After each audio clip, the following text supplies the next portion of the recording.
各位弟兄姊妹、各位家人朋友，祝大家聖誕快樂。喺我分享信息之前，我哋同心禱告。親愛嘅天父上帝，我哋感謝你，因為你愛我哋，你差遣你嘅愛子耶穌基督成就咗救恩。今日係聖誕節，求你使我哋曉得從你嗰度得着平安同埋盼望。求聖靈開啟我哋嘅心，使我哋明白你嘅話語。求你用真理使我哋成聖，因為你嘅道就係真理。禱告奉主耶穌基督聖名，阿們。各位，今日係聖誕節，但係今年嘅聖誕節同過往嘅聖誕節可以話好唔一樣。如果大家有行商場，唔知大家有冇留意到，今年好多商場都唔係點樣播聖誕歌，就算播都係播一啲旋律比較柔和、比較冇咁慶祝嘅歌曲。當中嘅原因，我估大家都知道，因為喺今年嘅12月尾，香港發生咗一場火災。呢場火災導致大埔雲福苑嘅居民有161人死亡，唔少人受傷，亦令到好多居民喺一夜之間失去咗家園。因為呢場災難，香港政府喺11月29日至12月1日列作為火災哀悼日，而教育局就當時就提醒學校，喺哀悼期入面，學校要下半旗，亦要停辦慶祝活動以及取消表演等等。喺哀悼期過咗之後，有學校因應火災繼續調整咗活動。據我所知，確實有唔少學校因為雲福苑嘅悲劇而取消咗慶祝聖誕嘅相關活動。就算聖誕活動繼續進行，都盡量以關愛、珍惜為今年嘅聖誕主題，盡量減少慶祝嘅元素，又或者將嗰啲會被人感覺興高采烈嘅活動延期舉行。咁樣教會又點呢？又據我所知，有唔同教會喺大埔雲福苑火災發生之後，都好快咁啟動咗緊急嘅處理，又透過唔同嘅渠道發放咗為災民祈禱嘅祈禱文獻，為受災嘅居民同埋救護人員獻上禱告。除此之外，喺火災嘅第二日，就有教會嘅牧者為火災入面失去親人嘅家庭提供安慰，並為尋找失蹤親人嘅家庭提供支持。教會嘅行動同埋禱告成為咗災民身邊嘅安慰，讓受苦嘅人喺極大嘅痛苦中仍然能夠感受到具體嘅關懷。因此，今年嘅聖誕雖然同過往嘅聖誕好唔一樣，今年少咗好多慶祝聖誕嘅活動，聖誕因此而好似被隱藏起嚟。只不過，由於唔少人，當然包括埋基督徒，都甘願為災民提供急切嘅援助，使到災民喺惶恐不安嘅情況下，仍然感受到人間有愛，令佢哋嘅心入面仍然感受到有份平安嘅感覺。今日係聖誕節，係紀念上帝道成肉身，即係上帝因為愛世人嘅緣故而降生為人嘅事蹟。而上帝降生於人世間嘅事蹟，呢個嘅事蹟，無論世界上發生咗乜嘢事情都好，都無法將佢隱藏起嚟。所以就算商場少播咗聖誕歌，學校及教會少咗慶祝聖誕嘅活動，聖誕好似被隱藏起嚟，但係上帝對世人嘅愛卻從來都冇改變過。今日既然係聖誕節，我今日同大家分享嘅聖經經文，當然亦同聖誕，即係同耶穌嘅誕生有關。今日嘅經文記載喺路加福音2章8至17節。經文一開始頭兩節咁樣記載：在伯利恆的野外有牧羊人，夜間值班看守羊群，有主的一個使者站在他們旁邊。主的榮光四面照着他們，牧羊人就很懼怕。喺經文入面提到呢班嘅牧羊人，大家知唔知道佢哋當時喺社會入面係屬於乜嘢嘅地位呢？從當時嘅社會嚟講，牧羊人係屬於社會入面嘅基層人士，過住簡樸嘅生活。牧羊人主要負責照顧羊群，包括帶領羊群到草場嗰度食草。但當草場冇乜草之後，佢哋就要帶領羊群到曠野嗰度揾草嚟食，確保羊群有足夠嘅食物同埋水源。另外，牧羊人又要保護羊群免受野獸同埋盜賊嘅侵害。牧羊人又需要長時間喺戶外工作，無論係酷熱嘅白日，還是寒冷嘅夜晚，佢哋都必須守護羊群。又由於要長時間戶外工作，佢哋會喺野外搭建臨時嘅棚屋，或者就直接咁露天咁樣過夜。由此可見，牧羊人嘅工作係相當嘅辛勞。但可惜嘅係，喺當時嘅猶太文化入面，牧羊人唔單止被視為社會地位較低嘅人，佢哋不被重視，佢哋亦代表緊嗰啲生活艱難及要面對困境嘅人。呢班生活困苦嘅牧羊人，喺聖誕嘅晚上，忽然之間有主嘅使者，即係天使，喺夜間出現，牧羊人就被主發出嘅榮光所照耀，令佢哋感到好害怕。但係跟住落嚟所發生嘅事情，唔單止令牧羊人唔會覺得懼怕，反而係令佢哋為佢哋帶嚟咗平安同埋盼望。喺跟住嘅經文嘅記載2章10至12節，那天使對他們說：不要懼怕，看啊，因為我報給你們大喜的信息，是關乎萬民的。因今天在大衛的城裏，為你們生了救主，就是主基督。你們要看見一個嬰孩包着布臥在馬槽裏，那就是給你們的記號。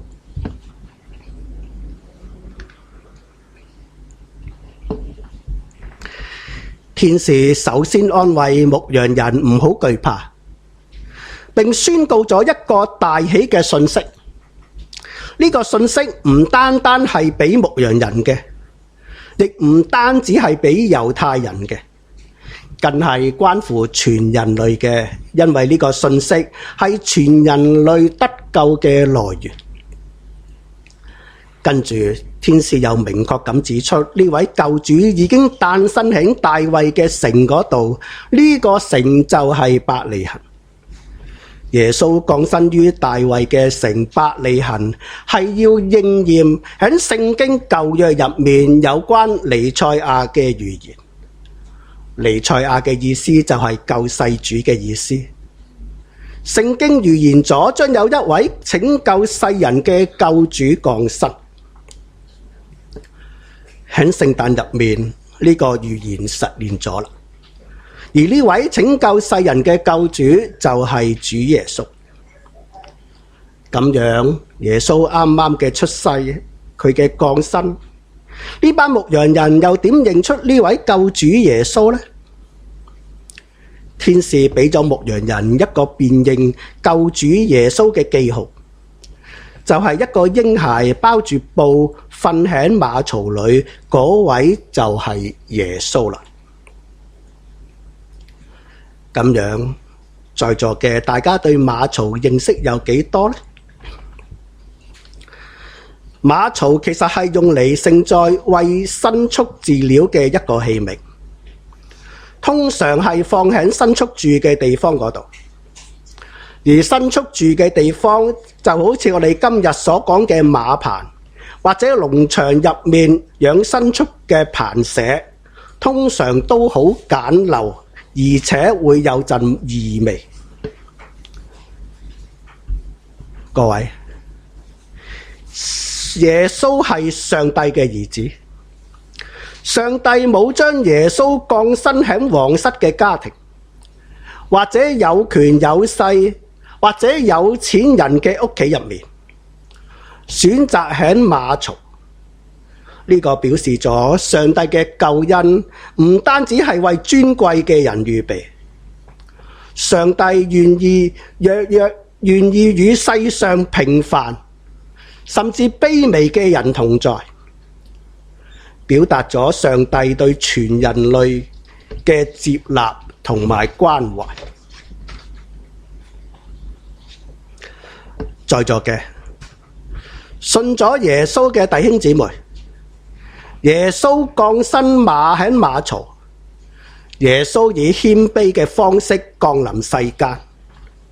我哋基督徒亦應該學習耶穌嘅榜樣，喺生活入面以謙卑及關懷他人嘅態度，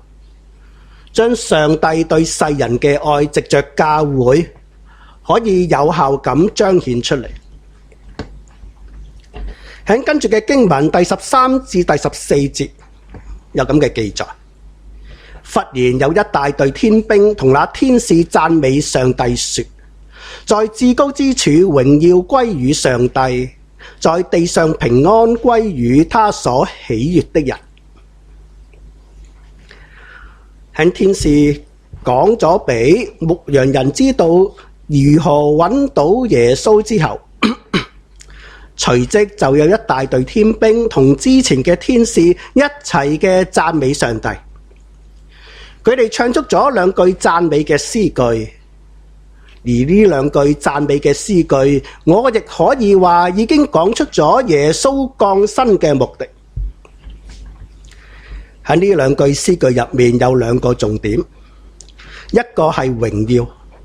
一個係平安。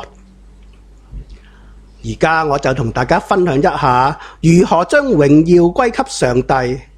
又如何從上帝嗰度得到平安。各位，我哋基督教入面提到嘅榮耀，通常會係指上帝嘅榮耀，表示上帝嘅偉大、聖潔、公義同埋完美嘅特質。我哋基督徒相信所有嘅榮耀都應該歸於上帝，因為上帝係嗰位創造萬物嘅創造主，亦係救贖主同埋一切恩典嘅來源。另一方面，我哋基督徒會被呼召去做上帝要我哋做嘅事。我哋被呼召之後，會透過我哋嘅生活同埋言行來榮耀上帝。基督徒會透過行公義、好憐憫嘅行為，反映出上帝美善嘅旨意。因此，我哋基督徒嘅信仰生活唔應該係得把口講，而係要有實質去幫助別人以及關顧別人需要嘅實際舉動。只不過，人類生活喺呢個世界嘅時候，好多時錯誤咁理解乜嘢先至係真正嘅榮耀。好多人將榮耀歸俾自己，更將人世間嘅財富、地位同埋權力當成榮耀。於是乎，人為咗從財富、地位同埋權力嗰度得到榮耀，反而令人容易產生驕傲、自私同埋貪婪嘅罪性，成為咗傷害他人嘅動機。我哋見到大埔雲福苑嘅火災，其實係可以避免嘅，但就因為人以為可以從財富入面得到榮耀，就產生自私同埋貪婪嘅罪性，最後就令到悲劇發生。大家要知道，上帝創造宇宙萬物，又創造人類。上帝賜予人類有管理世界嘅權柄，而人只要跟從上帝嘅指引嚟生活，人就可以榮耀上帝，歸榮耀給上帝，而同時人就可以生活得平安，世界亦會係一個充滿愛嘅世界。因此，我可以話，當人真係明白作為一個人應有嘅本分，人先至有平安，亦令到其他人有平安。相反嚟講，人冇平安或者失去平安，係因為人唔將榮耀歸給上帝，亦表示咗人將上帝忘記咗。而當人忘記咗上帝，佢就好難得到真正嘅平安。咁樣呢度嘅經文所講嘅平安，又係講緊乜嘢嘅平安？我哋基督教所講嘅平安，唔係世界能夠俾到嘅。因為真正嘅平安唔係來自物質、財富或者你擁有世界所有嘅嘢而得到，而係當人與上帝和好，同上帝建立咗良好關係之後，人嘅內心就會有平安。平安再具體啲講，就係人內心深處嘅平靜安穩，係心靈裏面嘅一種實際感受，唔係外在環境所俾到嘅平安。因為外在環境嘅平安係短暫，唔能夠持久，會隨着時間或者外在環境嘅改變而隨之消失。而真正嘅平安係唔會受環境影響。俗語有話平安是福，呢句說話就講出咗當人有平安係有何等大嘅福氣。今日嘅聖經經文講得好清楚，人要有平安唔能夠靠自己嘅本事得到，亦唔係用金錢可以買得到，因為平安係上帝賜俾人嘅，尤其係賜俾上帝所喜悅嘅人。咁樣乜嘢係上帝所喜悅嘅人呢？我最直接俾大家嘅答案係，凡相信耶穌又承認耶穌係自己救主嘅人，就係上帝所喜悅嘅人。亦即係話，人要得到真正嘅平安，最好嘅方法就係嚟信靠人類嘅救主耶穌基督。喺2000多年前，上帝降生為人，佢就係耶穌。耶穌為咗拯救世人，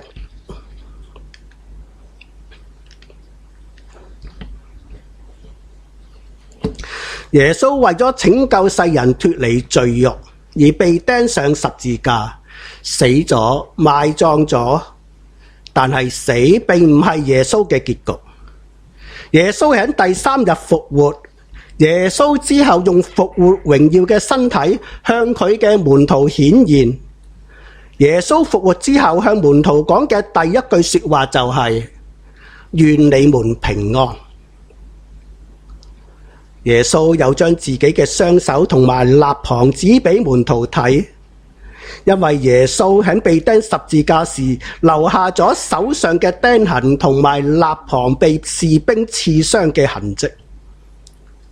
呢啲嘅釘痕同埋痕跡就係平安嘅代價。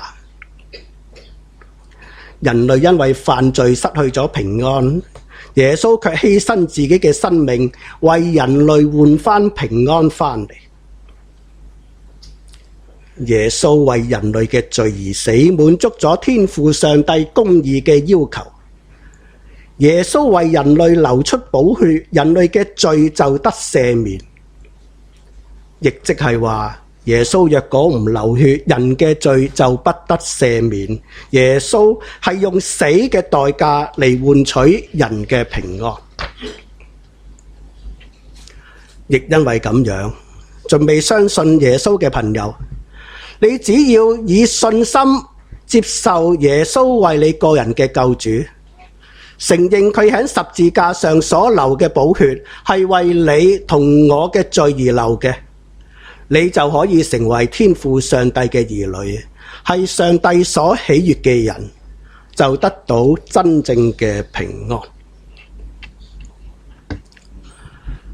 嚟到呢度，我哋睇埋今日嘅經文最後兩節，16至17節。他們急忙去了，找到瑪利亞和約瑟，還有那嬰孩臥在馬槽裏。他們看見，就把天使論這孩子的話傳開了。經文講嘅他們就係嗰班牧羊人。牧羊人聽到天使嘅宣告之後，立即去揾耶穌。佢哋嘅行動展現咗對上帝嘅信服同埋信心，毫不猶豫咁去尋找呢位救世主。牧羊人見到呢位嬰孩嘅情景，就正如天使所描述嘅一樣。於是乎，牧羊人就將天使話俾佢哋知有關耶穌嘅事情傳揚出去。呢班牧羊人就成為咗第一批向世人見證耶穌基督降生嘅人。牧羊人嘅反應亦提醒咗我哋作為基督徒嘅，當我哋相信咗耶穌，得着平安又有復活嘅確據之後，作為基督徒亦應該積極咁向別人傳揚福音，好將上帝嘅平安及復活永生嘅盼望帶去俾我哋喺世上所遇到嘅人。最後我想同大家分享嘅係，今年因為大埔雲福苑火災事件，令唔少教會將慶祝聖誕嘅節目減少咗，甚或取消咗。只不過聖誕仍然係非常之值得紀念，因為聖誕讓人知道上帝愛世人，甚至愛到一個地步，上帝甘願道成肉身降生為人，甘願為人嘅罪受苦、受死以及復活。上帝甘願與人同在，包括生活於順境及逆境嘅人。所以今年嘅聖誕好似因為火災嘅緣故被隱藏起嚟，但上帝藉教會依然把上帝嘅愛彰顯出嚟。因此我亦可以話，無論世界變成點都好，聖誕都係無法隱藏，即係耶穌降生嘅事蹟點都會被宣揚出去，因為由始至終上帝嘅榮耀以及上帝賜俾信佢嘅人嘅平安，從來都冇改變過。願我哋每一位基督徒都可以活出愛人如己嘅行為，將榮耀歸給上帝。我又期望在座每一位都可以相信耶穌，得着從上帝而嚟嘅平安，得享永恆嘅福分。願榮耀歸於聖父、聖子、聖靈，起初如此，現在如此，將來也如此，永世無窮。阿門。我哋同心禱告。親愛嘅天父上帝，我哋感謝你，因為你差遣你嘅愛子耶穌基督降生，人只要信耶穌，承認耶穌係自己個人救主，就可以成為天父你嘅兒女。求你引導我哋常懷感恩嘅心，無時無刻都能夠體會到你嘅愛同埋恩典，並喺呢個世界入面有能力去關愛嗰啲有需要嘅人。我哋嘅主耶穌，我哋感謝你，因為你甘願為我哋人類嘅罪而至今卑微，降生於馬槽裏，成為人嘅樣式，為世界帶來平安同埋盼望。求主幫助我哋，使我哋能夠活出好嘅行為見證，好叫未信嘅人可以因此而認識你，並讓世人知道，無論世界發生乜嘢事都好，聖誕都唔能夠隱藏，因為你對世人嘅愛從來都冇變過。求聖靈更新我哋，感動我哋嘅生命，讓我哋喺聖誕入面可以好似昔日天兵同天使用嚟讚美上帝所用嘅詩句一樣嚟讚美你，就係在至高之處榮耀歸於上帝，在地上平安歸於他所喜悅的人。禱告奉主耶穌基督嘅聖名，阿們。